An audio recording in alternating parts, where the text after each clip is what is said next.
코스피 5천 시대를 열어제칠 수 있습니다.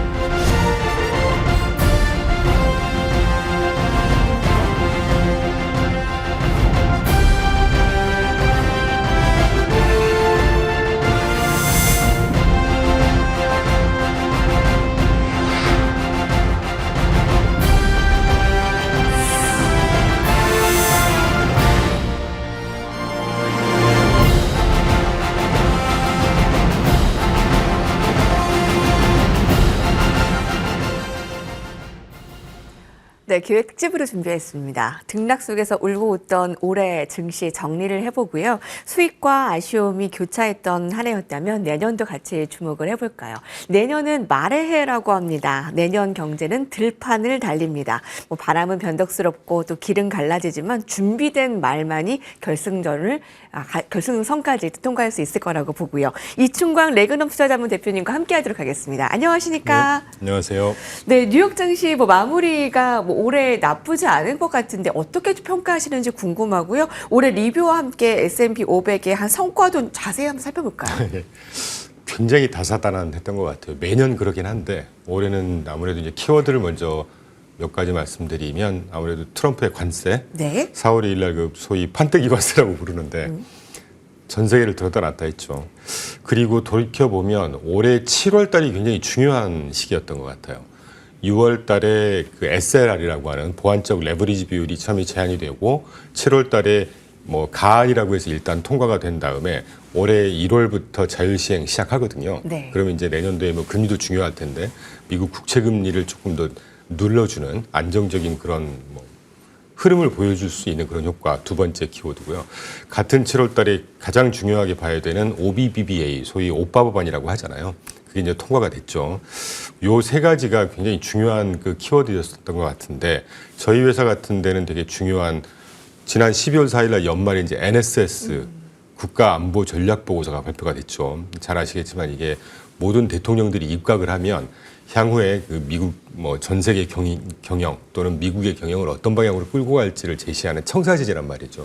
이게 발표가 됐다는 측면에서 한 4가지 키워드 꼽을 수 있을 것 같고 우리나라 관련해서는 아래 그래프에서 보시는 것처럼 6월 3일 날 이재명 정부가 이제 출범을 한 이후에 그 기점으로 원달러 환율이 네. 연초부터 계속 하락을 하더니 그때부터 기점으로 뭐 아주 굉장히 좀 심각한 수준까지 상승을 했다가 지난주에 뭐 하루에 한 33원인가요? 뭐 어마어마한 하락을 보였는데 하여튼 이런 이 원달러 환율이 조금 신경이 쓰인다. 내년도에 네. 이 급등한 원달러 환율이 우리나라 이제 펀더멘털 다시 말하면 뭐 환율이라든가 뭐 수출 기업들한테 어떤 영향을 미칠지는 좀 예의주시해야 될 것 같다. 뭐 이 정도 제시해 드릴 수 있을 것 같고 그래서 올 한 해 S&P 500이 달러 기준으로 한 14% 상승을 했고 원화 기준으로는 한 71, 이 S&P 500 헷갈렸는데 S&P 500이 원화 기준으로 17.5% 상승했고 반면에 네. 코스피가 뭐 잘 아시는 대로 한 72%까지 상승을 했으니까 전 세계 주요 지수 중에 단연 1등이었습니다. 성과가.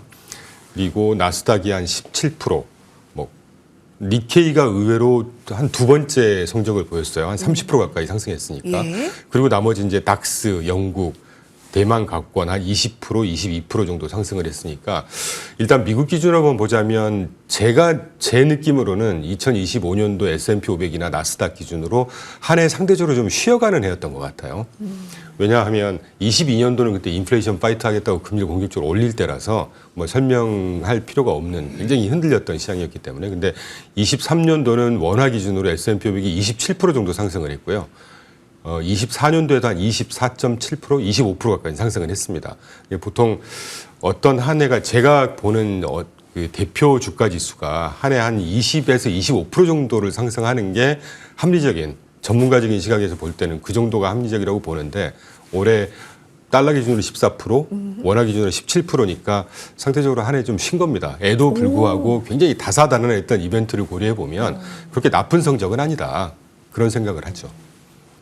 올해 키워드는 뭐 트럼프의 이제 관세 정책 빼놓을 수가 없겠고 또 우리나라에는 이제 환율 쪽에 또 빼놓을 수가 없는데 그 사상 최고가 흐름이지만 뉴욕 증시가 상승률로만 봤을 때는 좀 쉬어갔던 조금 한 쉬어갔던 해였다. 해였던 것 같아요. 사실 코스피의 상승률이 더 높았기 때문에 좀 뉴욕 증시는 니케이보다도 좀 주춤했던 모습을 네. 올 한 해 보였지만 니케이가 의외로 한 30% 올랐으니까요. 그러게요. 네. 내년에 그런 키워드는 어떻게 보세요? 키워드가 여러 가지겠지만 제가 그냥 기회 요인, 위험 요인 몇 가지를 제가 정리를 했습니다. 지난주부터 제가 이제 매년 12월 달에 그 내년 다음에 전망을 하기 위해서 구루들의 보고서를 꽤 많이 읽곤 하는데 현재까지 한 10개 정도 보고서를 읽어보니까 공통적으로 등장하는 키워드 몇 가지가 있더라고요. 먼저 말씀드리면 아까 언급되었던 OBBBA가 아시겠지만 미국 회계연도는 10월부터 시작을 합니다. 근데 이제 10월부터 12월까지는 연말이고 이번에 연방정부 셧다운도 일단 그 초안으로 합의를 했기 때문에 본격적으로 1월부터 적용한다고 보면 내년도의 키워드가 제 생각뿐만이 아니라 뭐 골마삭스라든가 웰링턴이라든가 전 세계를 끌어가는 기업들이 펴낸 내년 아웃룩 자료를 보니까 키워드로 공정 이 OBBBA를 제시하고 있어요. 감세한 네, 쪽을 저는 이거 중요하게 메가톤급 키워드로요? 법안이라고 봅니다. 그렇군요. 최근에 네. 의외죠. 관세가 트럼프 입각 전에 보편 실효 관세가 전 세계에 부과했던 2.2%, 2% 초반이라고 하는데 물가가 지금 탄력적으로 막 상승을 안 하고 있잖아요. 관세를 적어도 한 4배에서 5배 부과를 했음에도 불구하고 이게 저는 OBBBA 덕분도 상당히 큰 작용을 하고 있다고 보거든요. 왜냐하면 OBBA 그 중요한 키워드 몇 가지 첫 번째 감세, 규제 완화 그리고 기업들 설비 투자 1회 한 방에 다 인정해주는 이런 등등의 굉장히 그 친시장적인 친소득 정책이란 말이죠 이게. 예. 그러니까 기업들이 수입 물품이 어느 정도 상승을 해서 이걸 수입해가지고 이제 물가에 전이를 시켜야 되는데 전이를 안 하고 기업들이 떠안고 있다는 얘기잖아요. 이게 어떻게 왜 이러는 일을 살펴보니까 감세해주고 규제 완화해주고 뭐 규제 완화는 두 번째 감세해주고 설비 투자 1회 인정해주고 이러면 마진 회복 효과란 말이에요. 그러니까 수입 물품 물가가 상승해서 이걸 소비자들한테 정가하지 않고 기업들이 떠안을 수 있는 어떤 여지를 제공해 준 게 아닌가. 그리고 이제 뭐 AI 적용에 따라 이제 생산성이 향상되고 이런 등등의 영향을 미쳤을 텐데 그래서 하여튼 OBBBA가 본격적으로 시행한다는 측면에서 미국 경제를 서포트할 수 있는 아주 큰 어떤 그 바탕이 되는 게 아닌가라고 미국 월가에서 대부분 이렇게 보고 있더라고요. 그리고 아시겠지만 지난 3, 4분기 기업이익 성장세가 10% 이상이 나왔습니다. 그래서 올해 한 해 4, 4분기도 예상하기를 8.3% 예상하고 있거든요. 보통 분기 EPS 성장률이 제시가 되면 그거보다는 실제로는 적게는 3, 4%포인트, 많게는 8%포인트 정도 더 높게 나오는 게 네. 보통입니다. 이번에도 분기 초에 한 4%, 5% 예상했다가 실제 10%가 나왔으니까요. 그러면 4, 4분기에도 한 12%, 13% 가까이 예상하고 있고 이래서 2025년도 한 해 EPS 성장률이 12.1% 정도 예상을 하고 있고 내년도에는 또 13% 예상, 내내년도에는 또 14% 예상. 그러니까 기업 이익 성장세가 갈수록 더 가속화될 거라고들 이렇게 보고 있다는 네. 측면에서 보면 상당히 미국 경제 성장 내년도 26년도에 이걸 또 반영하는 주가 흐름 뭐 긍정적으로 시연이 되지 않을까 하는 생각이 듭니다. 네, 긍정적으로 보는 이유는 크게 세 가지. 그 OBBA 본격적인 시행으로 친시장 정책 감세해주고 규제 완화해주고 이것만큼 좋은 게 없겠죠. 거기다 기업 이익 성장세 또 AI 성장세까지 이 부분은 뭐 기회 요인이라면 또 위험 요인도 있어요. 또 중간 선거의 해에는 좀 주가가 좋지 못했다라는 평도 있는데 네네. 내년에도 또 중간 선거가 있잖아요. 11월 3일이니까 예. 제 생각에는 중간선거 전까지는 괜찮을 것 같아요. 생각해 보십시오.